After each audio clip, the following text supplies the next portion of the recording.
ও যেটা বলছে যে বিয়ের 4 দিন থেকে ঝগড়া শুরু হয়েছে, আমি ওর সাথে ঝগড়া করার জন্য ওর বিয়ে কেন করব? আর ওরে বিয়ে করার পর থেকে ওর কাছ থেকে কখনো আমি কোনো অ্যামাউন্ট চাইছি, আবদার করছি যে আমার এত টাকা দিতে হবে, এটা করতে হবে, সেটা করতে হবে, এরকম কোনো সম্পর্ক ওর সাথে আমার ছিল না। এটাও আমার চোখে দিয়ে তাকে কখনো বলতে পারবে না, কারণ ও একদিন হলো আমাকে ভালোবাসছে, না আমি ওকে ভালোবাসছি। ওর কাছে আমি কখনো টাকা দেখে যাই নাই। টাকা দেখে গেলে, ব্যবসা করতে গেলে, আপনারা জানেন এটা তো অনলাইনেই প্রকাশ করা যায়, অনেক মানুষ আছে যারা আমাকে অনেকভাবেই চায় যে তাদের সাথে আমি থাকি, তারা অনেক টাকা পয়সা দিয়ে, বাড়ি গাড়ি দিয়ে আমাকে রাখতে চায়, কিন্তু আমি তাদের সাথে থাকতে চাই না, কারণ তাদেরকে আমি ভালোবাসি না, তাদের সাথে আমার কোনো রিলেশন নেই।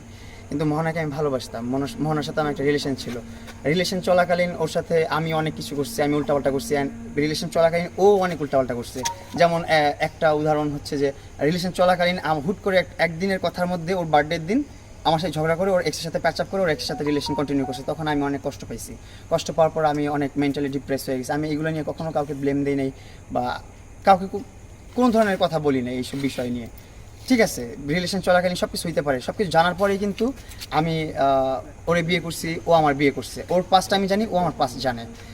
বিয়ে করার আগ মুহূর্তে কী হয়েছে এইগুলো বলে এখন লাভ নাই, কারণ সব কিছু জেনেই আমি ওরে বিয়ে করছি, ও আমার বিয়ে করছে।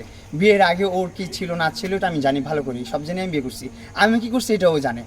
এখন ও যতগুলো এলিগেশনস আমার নামে দিচ্ছে, যতগুলো অপবাদ আমার নামে দিচ্ছে, আমি সব মাথা পেতে নিলাম। কিন্তু আমি একটা কথা বলতে চাই, ওরে বিয়ে করার পর আমি 100% লয়াল ছিলাম।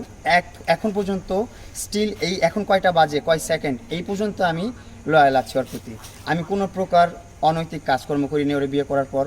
আমি ওর বিয়ে করার পর কোনো একটা মেয়ের সাথে উল্টাপাল্টা চ্যাটিং বা মানে মানুষের সাথে আসে না যে খারাপ কাজ করছে বলতেছে, মেয়েদের সাথে উল্টাপাল্টা সম্পর্ক রাখছে, এটা তো দূরের কথা, উল্টাপাল্টা চ্যাটিংয়ের পর্যন্ত আমি যাই নাই, উল্টাপাল্টা মেসেজ পর্যন্ত আমি যাই নাই। এখন যদি বলে যে আমার মোবাইলে অনেক মানুষ মেসেজ দিচ্ছে, দিতেই পারে, আমাকে অনেক মানুষ মেসেজ, তোমাকেও অনেক মানুষ মেসেজ দিচ্ছে, তোমাকেও অনেক মানুষ বাজে কথাবার্তা বলছে। সো ওইগুলো বলে আমার লাভ নেই, কারণ তোমার সাইড থেকে কি রিপ্লে যাচ্ছে এটা হচ্ছে আমার কাছে ম্যাটার করতেছে, আমার সাইড থেকে কি রিপ্লে যাচ্ছে এটা ম্যাটার করতেছে।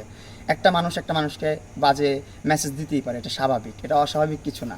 এই জন্য আমরা পার্সোনাল লাইফে ঝগড়া করবো এটা কোনো মানেই রাখে না। ওই যেটা বলছে বিয়ের 4 দিনের মাথায় আমরা নাকি ঝগড়া করছি, আমি নির্যাতন শুরু করছি। বিয়ের 4 দিনের মাথায় কেন ঝগড়া হয়েছে এটা কি আপনাকে বলছে কখনো? আপনাদেরকে বলে নাই, আমিও বলতে চাই না। ওর একটা ঝামেলা আছে, কোর্ট ক্যাচাল, মামলা মোকদ্দমা কিছু একটা আছে ওর, যেটা আমি জানতাম না, বিয়ের আগেও জানতাম না, বিয়ের পরেও জানতাম না। সো যেদিন বিয়ের 4 দিন 6 দিন আগে যে ঝগড়াটা হয়েছে, তার 2 দিন আগেও আমি ময়মনসিংহ নিয়ে গেছি। বলছে যে আমার ফ্যামিলির সাথে একটা ফ্যামিলির মিটিং আছে, যেহেতু আমি তোমাকে লাভ ম্যারেজ করছি, আমার ফ্যামিলি আমাকে মানে না, আমাকে অ্যাকসেপ্ট করতেছে না, আমার ফ্যামিলির সাথে আমার বসে একটু ডিসকাশন করতে হবে, ফ্যামিলির সাথে আবার সব কিছু ঠিক করতে হবে, ফ্যামিলি মেনে নিবে। তো এই জন্য আমি প্রথম একবার নিয়ে গেছি ময়মনসিংহ। নেওয়ার পর ও বললো যে মামার সাথে কথা হয় নাই, মামা হচ্ছে ওদের ফ্যামিলিতে নাকি অনেক থাকে না, একটা ফ্যামিলিতে একজন হেড থাকে যার কথা সবাই শুনে। তো ওর মামার কথা নাকি ওর ফ্যামিলি সবাই শুনে, মামা নাকি ওই দিন সময় দিতে পারে নাই। ফাইন, ওকে নিয়ে আবার আমি আমার গাড়ি চালায়া ময়মনসিংহ গেছি, আবার গাড়ি চালায়া ঢাকা চলে আসছি। আসার পর আবার 2 দিন পর বলতেছি যে মামা আজকে সময় দিছে আমাকে, আজকে আমি মামার কাছে যাব, মামার সাথে মিটিং আছে, পারিবারিক মিটিং। ঠিক আছে, পারিবারিক মিটিং, এটা তো আমার সাপোর্ট করতেই হবে, কারণ ও আমাকে লাভ ম্যারেজ করছে, ওর ফ্যামিলির এগেনস্টে যে আমাকে বিয়ে করছে, ওর ফ্রেন্ড সার্কেলের এগেনস্টে যে আমাকে বিয়ে করছে।